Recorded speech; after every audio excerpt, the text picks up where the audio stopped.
Hey, what's up everyone? Welcome back to Babylon Talmud. Today we're studying Daf Chav Zayin of Masechta Pesachim, Daf 27. Some of the exciting sugyas ahead of us. Vezeh goraym. Right, this came up at the end of the Daf yesterday, when you basically have two contributors to something. Wow, that sounds like a pretty bad definition, but we'll get back to it in a few minutes. Baking bread with isurei hana'ah. Right, getting back to also from the discussion yesterday, if you bake a bread using heat coming from burning like shells of orla and stalks of kili akarim, and heating an oven with hektish.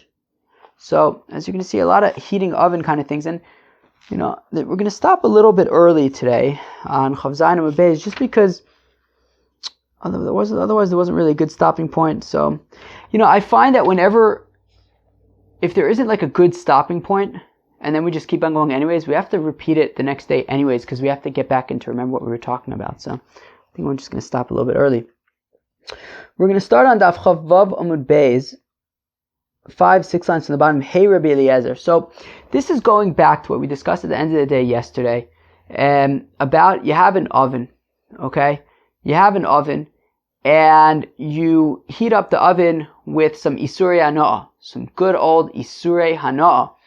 And maybe you take some pomegranates of orla and you use them to use their rinds in order for a heat source.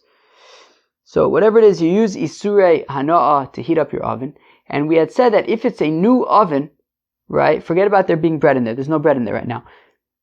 You take this heat source, you light a fire in an oven, and if it's a brand new oven, and this is the first time that it's being heated up, well then it's also going to be ki'ilu, completing its construction. The first time it gets heated up, and that's when it really becomes a good, powerful oven.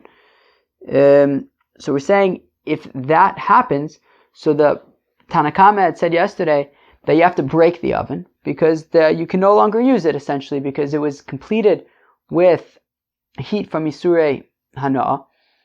And if you then, afterwards, then you're going to use it to bake a bread, well, that bread is going to be getting some of its heat from this oven, which is isurei hana'ah. And that's what's called vezeh goraym. It's called, these two things are contributing to baking it, right? Meaning, so the next time you bake in this oven, so you're going to have heat. Now that heat might be completely mutter heat. It might be just regular wood or whatever. But the bread is going to be slapped on the oven, which it was finished with isurei hana'ah. So it baked into the oven is isurei hana'ah. So contributing to the baking of this bread is going to be both mutter heat and isurei hana'ah heat, which is what's called vezeh goraym, that they're both contributing to the baking of the bread. And if we're saying that you have to break this oven because there's essentially no longer any use for it, since you're not going to be allowed to bake bread with it, well, that implies that vezeh goraym is asur, and that's why you have to break the oven. So we're trying to figure out who says vezeh goraym is asur. We had suggested that maybe it's Rebbe, because Rebbe says that if you use a fire that is burning with isurei hana'ah to bake a bread, right? Forget about the oven, but if you have, let's say the oven was completely fine, but you put some bread in the oven, and then the heat is coming from isurei hana'ah. So Rebbe says that bread is asur. So we wanted to say that maybe he'll say that just like the bread is asur, he's the one who says that the oven is asur and you have to break it. But we said that maybe no, the bread is asur because it's directly getting heat from the isurei hana'ah, but maybe the oven is different because that's really a question of vezeh goraym. The issue isn't the oven itself, it's that it's going to contribute to bread the next time, and maybe Rebbe doesn't have a problem with that. So we suggested at the very end, maybe it's Rebbe Eliezer. And we kind of left a shtickle cliffhanger. I appreciate everybody's patience. Now we are going to see what this Rabbi Eliezer is. Hey Rabbi Eliezer, which Rabbi Eliezer are we talking about? Ilem Rabbi Eliezer the Seor. If we say it's Rabbi Eliezer referring to sourdough starter, the Tanan, as we learn in the Mishnah, Seor shel chulin v'shel truma shenaflu l'soch isa. Let's say you're trying to get together a dough, and you have some starter from chulin and some starter of truma that both fall into the dough. Ve'in bazeh k'dei lahachmitz, ve'in bazeh k'dei lahachmitz. Now, neither one alone is a significant enough quantity to enable this dough to rise. V'nitztarfu v'chimtzu, but they joined together and then made the bread, the dough rise and make it chametz.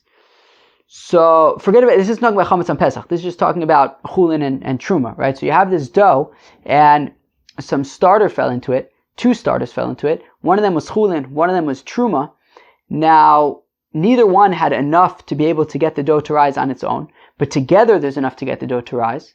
Okay? And the question is, do we have to be concerned that this dough is now truma, in which case it can only be eaten by a kohen? So Rabbi Eliezer Omer achar achron ani ba. So Rabbi Eliezer says, look, I go based on whatever fell in last. If the chulin fell in last, then we treat the dough as chulin. If the truma fell in last, then we treat the dough as truma. V'chachamim omrim ben shenafal iser batchila uben shenafal iser levasof. The olam eino oser ad sheyeh bo kedei lahachmitz. Whereas the chacham's opinion is that it doesn't matter the order in which the chulin and the truma fell into the dough, because what matters is whether there is a complete amount, a complete quantity in either one of them. And if there isn't, such as in this case, then it's going to be okay, right? Let's read that again, right? It says, right, ben shenafal iser batchila, whether the truma fell in first, or ben shenafal iser levasof, or whether the truma fell in second, the olam eino oser, it's not going to make this dough aser, i.e. to somebody who's not a kohen, ad sheyeh bo kedei lahachmitz, until there's enough truma to actually make the dough rise on its own. And as long as there isn't enough, so then the fact that they did it together, mazel tov, yeah, enjoy your bread, but it's not going to be truma. V'amar Abaye, and says Abaye, lo shanu ela shekodem v'silek esa iser. Oh, so very interesting. Says Abaye that when we say that if the chulin falls in last, right? Rabbi Eliezer says that, right, it depends which one fell in last. Right? Rabbi Eliezer omer achar achron ani ba. Right? Rabbi Eliezer says what I'm concerned about is which one fell in second. So it says Abaye lo shanu ela shekodem v'silek esa iser. What this means is that so the chulin fell in. I don't know what I just said, but so what matters is what falls in second, and therefore if the chulin falls in second, so then we're saying it's okay. But Abaye clarifies that what this means is what this means is that if the truma fell into the mixture, into the dough first, and then you removed the truma, and then the chulin starter fell into this dough, so then it's permitted, right? Because you had already, at the time that the chulin fell in, you had already removed the truma, so then we can view it as chulin. So again, that's talking about where the truma fell in first. You then removed the truma, and then the chulin fell in, and then the dough rised. I don't know. It doughed. Aval lo kadam v'silek esa iser, aser. But if he didn't remove the truma, i.e. if he left it in, and then together both the truma and the chulin caused the dough to rise, well then it's going to be aser. Alma vezeh goraym aser. Boom. And that is how we know that Rabbi Eliezer's opinion is that vezeh goraym is aser, because he's saying that you're only allowed to eat this bread, if you're not a kohen, if the truma was already taken out by the time that the chulin fell in. But if they were both in at the same time, then you would not be allowed to eat this bread. So we see that even though both the chulin and the truma were necessary in order for this dough to rise, the fact that they, partnered on rising the dough, the fact that truma was part of it is going to make the bread unable to be eaten by a non-kohen. So we see that the two contributing factors, the vezeh goraym, is aser. Umimai, the time of Rabbi Eliezer Abaye. Who says that Abaye is right? Who says that Rabbi Eliezer's opinion is like Abaye is arguing? Dilma, time of Rabbi Eliezer mishum da'achar achron ani ba. Loshna kadam v'silek haseser. Loshna lo kadam v'silek haseser. Al vas achas ochinami deshar. Let's read that again. We mind the time of Rabbi Eliezer Abaye. Who says that Rabbi Eliezer's opinion is like Abaye explained, that it's talking about where he first already removed the truma by the time that the chulin fell in? Dilma time of Rabbi Eliezer mishum da'achar achron ani ba. Maybe Rabbi Eliezer's opinion is that we always go based on whatever fell in second. Loshna kadam v'sile kaseiser, loshna lo kadam v'sile kaseiser. It doesn't matter if he removed the truma or if he left it in. But if they both fall in together, right? What matters is what fell in last, right? But if they fell in at the same time, so then it would be permitted. In which case, zev is a goraym. There's no problem with that, right? You can make that argument. Fine. Ella Rabbi Eliezer datzeh ashera. So rather, it's the following opinion of Rabbi Eliezer. When it comes to the wood from a tree that was worshipped for avodah zarah, the Tanan, as we learn in the Mishnah, notalemena eitzim. If you took some wood from an Asherah tree, asurun ba'hana'ah, you are not permitted to get benefit from that wood. Hisigbayanis ataner. If you used that wood to heat up an oven, chadash yutatz yashon yutzan. If it's a new oven, so then you have to break it. You can no longer use it. Yashon yutzan. If it is an older oven, so then you have to let it cool down before being able to use it again. Afabu sapas. If you baked a bread using this wood, asura ba'hana'ah, then you are not allowed to get any benefit from it. Okay, so if you use wood from an Asherah tree to bake bread, you're not allowed to use this bread. Okay, similar to like what Rebbe was saying yesterday. Nis'arva ba'acheros, ba'acheros, ba'acheros. If this bread gets mixed together with other, if this bread gets mixed together with other breads, and then those breads get mixed together with other breads, kulan asurun ba'hana'ah, so all of them are, you're not allowed to get benefit from any of those breads, right? So you have this one bread that was baked with wood from an Asherah, so it's also, if it gets mixed together with other breads, you're not allowed to have any of the breads. So Rabbi Eliezer Omer yolech hana'ah liyam hamelach. So Rabbi Eliezer suggests actually what you could do is you could just estimate the value of that bread of the wood that was right, that of the isur hana'ah, right, the benefit that you're getting from this wood, and then take that amount of the bread and chuck it into the Dead Sea. How you get rid of it, and then you're allowed to eat the rest of it. In pidyon la'avodah zarah, they said to him that there's no way of redeeming avodah zarah. So what do we see? So we see that according to Rabbi Eliezer, sure, you could take the value, figure out how much value was was inputted by this Asherah, which is also ba'hana'ah, remove that, and then throw it into get rid of that amount of the bread, and then you can have the rest. But if you didn't do that, well then all the stuff is going to be also ba'hana'ah. And we're saying that you have to break this oven. So we see that Rabbi Eliezer agrees with the Tana Kama here, that as long as you haven't taken this hana'ah and gotten rid of it, well then the bread would be also ba'hana'ah. You'd have to, if it was a new oven, you'd have to break the oven. So we see that Rabbi Eliezer holds of zev goraym is asur. So the Gemara says, the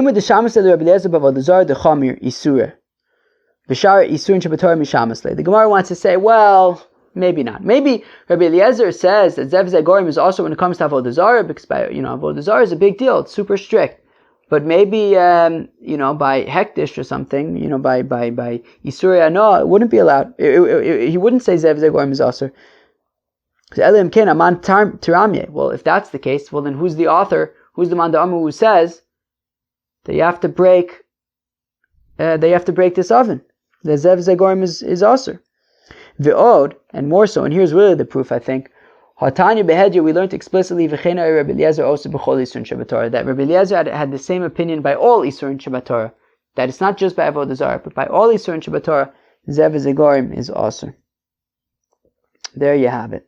So it's Rabbi Eliezer by Asherah.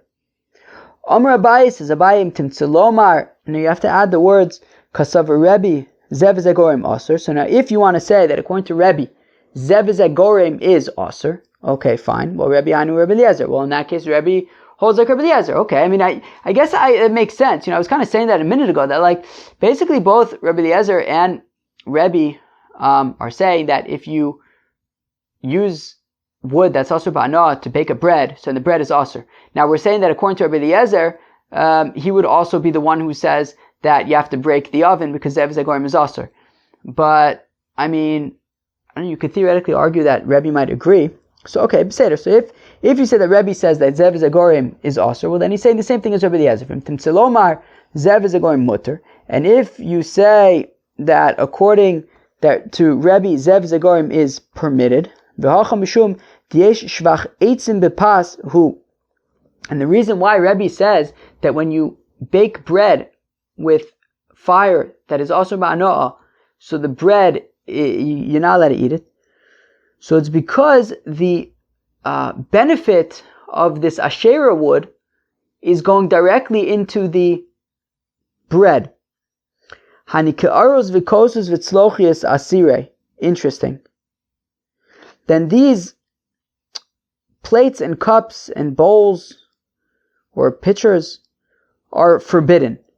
Let's go weiter for a minute.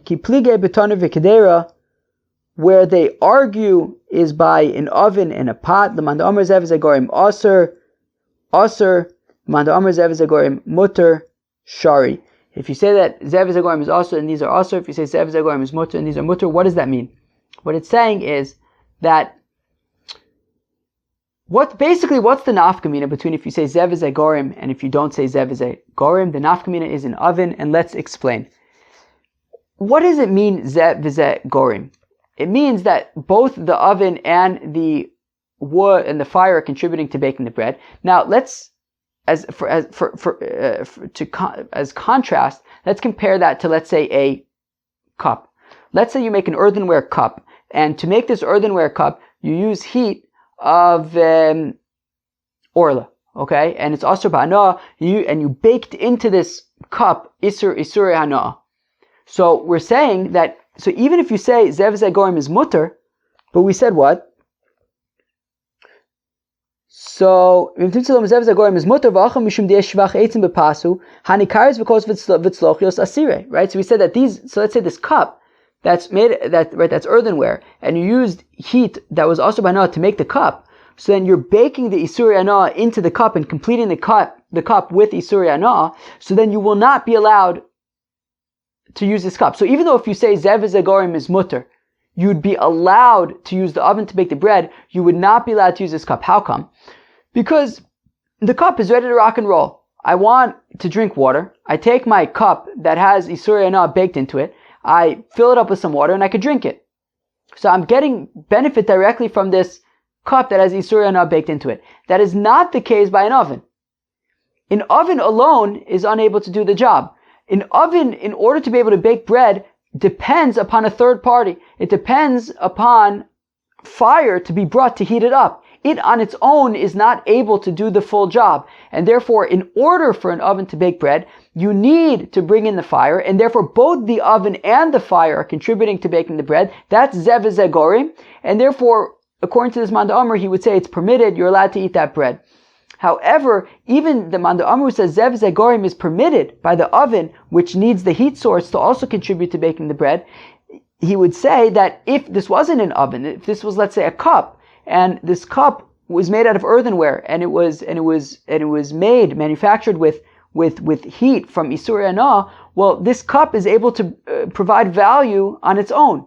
Take some water, put it in the cup, you could drink. So therefore, that would just simply be something that's also hana'ah. You would not be allowed to use it.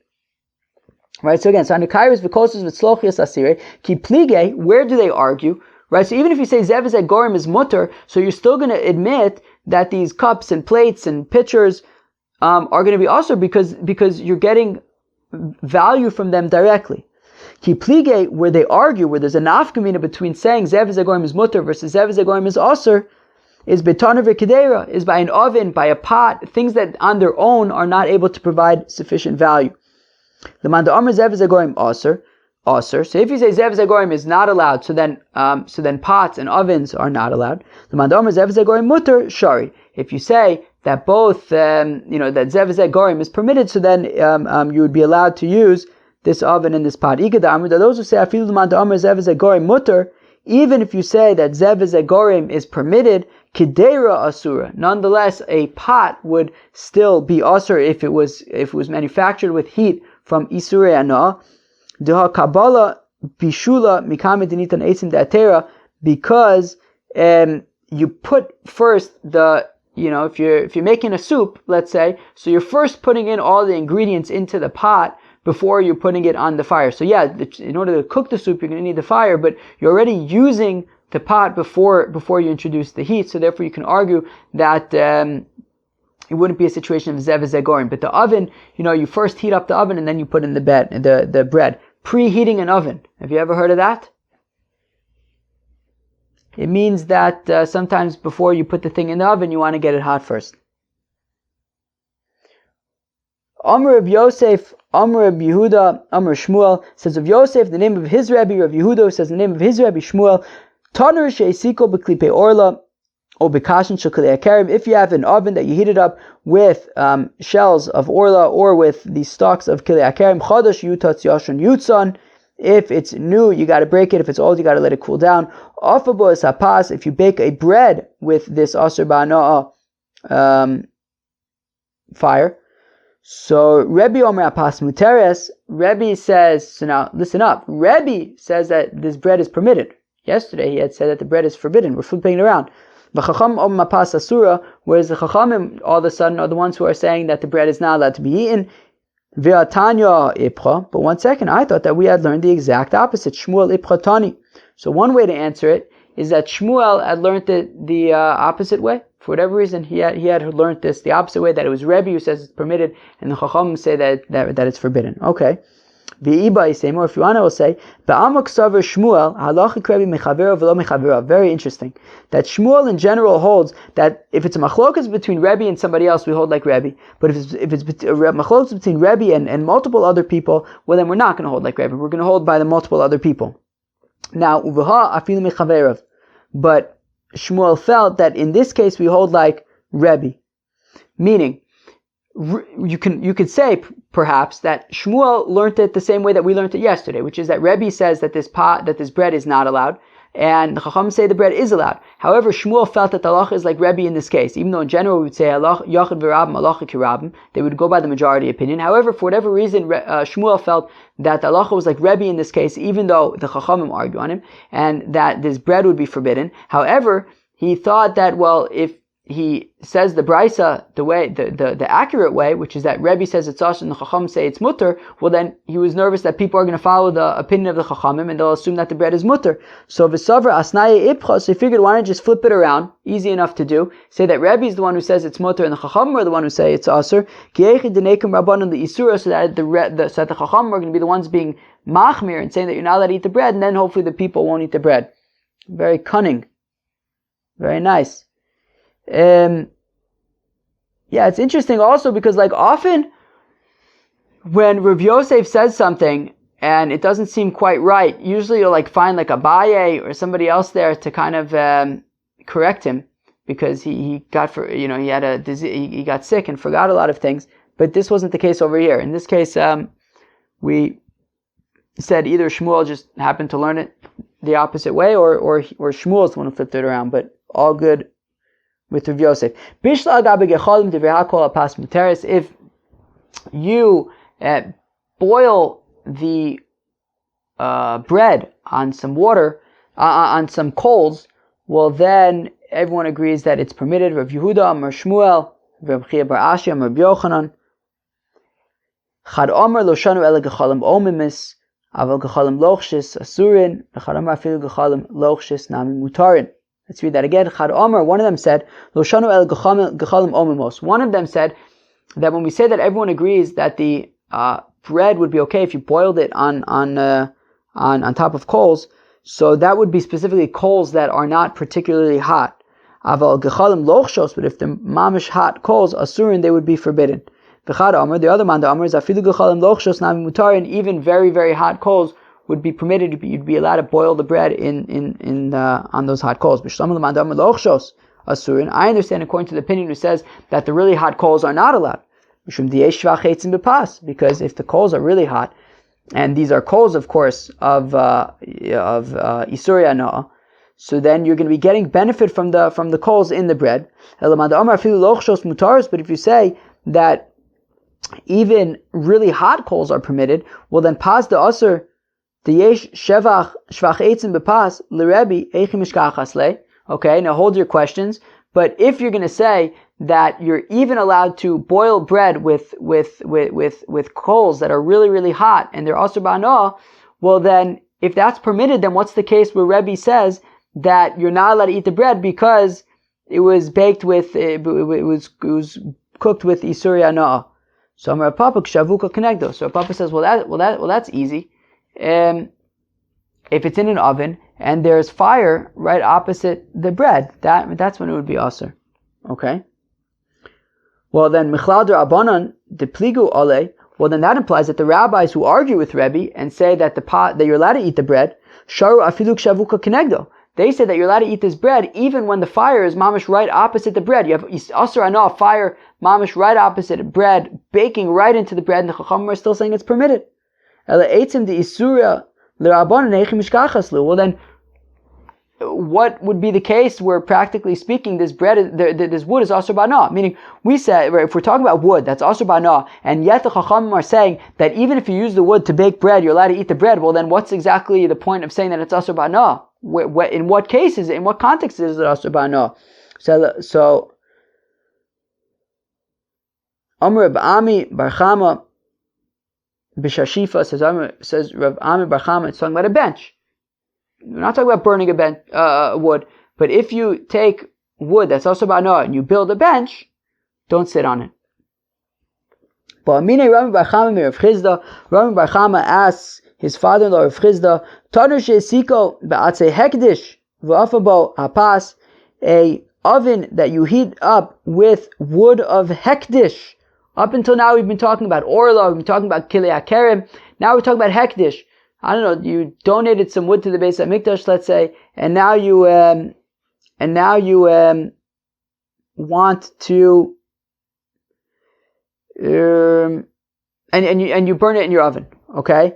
So v'afabo apas, and then you bake bread with it. So the Rabbanan Desharu can become maisa mai. So according to the Chachamim who had said, in the first brayso that we saw at the end of the day yesterday, that if you take these, things that are asur ba'hana'ah, like orla or kilei hakerem, and you bake bread with it, the bread is permitted. What would they say if this was hekdish? So Amar le apas asura. So Rav Chizda says the bread is forbidden. Well, what's the difference between this and orla? How come by orla the Chacham said the bread would be permitted, yet by hekdish Rav Chizda is saying that they would say that it's forbidden? Amar Rava, so Rava, who was also a son-in-law of Rav Chizda, I'm not sure necessarily if it was at the same time of Rami Bar Chama. They may have been married to the same daughter at different times. It was all arichos that I had with my former employers at Neushtetl. But Amar Rava, Hachiashta Orla B'Tela B'Masayim Ektish Afilu Be'elef Lo Batil, says Rava, there's an nafkamina between Orla and Hektish. Orla becomes batil if there are 200 times the amount of not orla than orla, right? It becomes batil in 200 times the amount. Hektish never becomes batil, therefore it's more stringent, and therefore if you burn the hektish, you would not be allowed to eat that bread that you used to bake with its heat. Ela Amar Rava ikashali hakashali. So rather says Rava, this is what I'm actually interested about. Aha.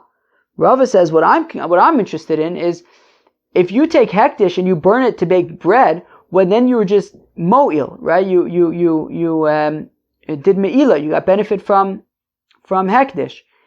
And if you get benefit from hektish, so then it's what's called me'ila, and then it's yotzei lechulin, it becomes chulin. So if it's yotzei lechulin, well then why are you not allowed to eat it? So Amar Papa Achabat say shlamim maskinon. Aha. So here we're talking about wood that you had set aside to use their value to bring a korban shlamim. Now shlamim, which is kachim kalim, are not subject to the din of me'ila. Therefore, if they're not subject to the din of me'ila, so then you can't be mo'il, and if you can't be mo'il, then they're not yotzei lechulin. Very interesting. And it's according to Rabbi Yehuda's opinion, who says that hekdish only becomes chulin by accident but not on purpose. B'mezid my time at low. How come Rabbi Yehuda says that on purpose the hekdesh does not become chulin? Because if you do, if you get benefit from hekdesh on purpose, it's not actually me'ilah. Lo nafik l'chulin, and therefore it's not nafik l'chulin. Now, interesting, I learned Masechta Me'ilah. It was actually the first, I mentioned this recently, I think it was actually the first Masechta that I learned with Daf Yomi. I learned the entire Masechta, and I remember thinking, all it's talking about is if you do Me'ilah by accident. What happens if you do it on purpose? And I couldn't figure that out the whole time. And I think I only figured it out this morning, really, when I read this. I think the point is that my understanding is Me'ilah is only b'shogeg. If you do it b'mezid, it's not Me'ilah. I guess maybe that makes sense. Meaning either way, you would only bring an asham Me'ilos if you got benefit by accident. That's for sure. If you did it on purpose, you wouldn't bring an asham Me'ilos. But what's the problem? Do you get karis or something if you get benefit from hekdesh on purpose? Maybe, right? That was a thing by the Levim. There weren't so many Levim because it says that so many of them would die because they would have to handle like the klesharis. What was it? Kivala sakodesh v'mesu. Anyways, so if you get benefit from hekdesh on purpose, it wouldn't be me'ilah, and because it wouldn't be me'ilah, it's not yotzei l'chulin, because only things that are subject to me'ilah, if you get benefit from them, then it's me'ilah, and then it's yotzei l'chulin. But things that you do on purpose, it's not me'ilah, and it's not yotzei l'chulin. It doesn't become chulin.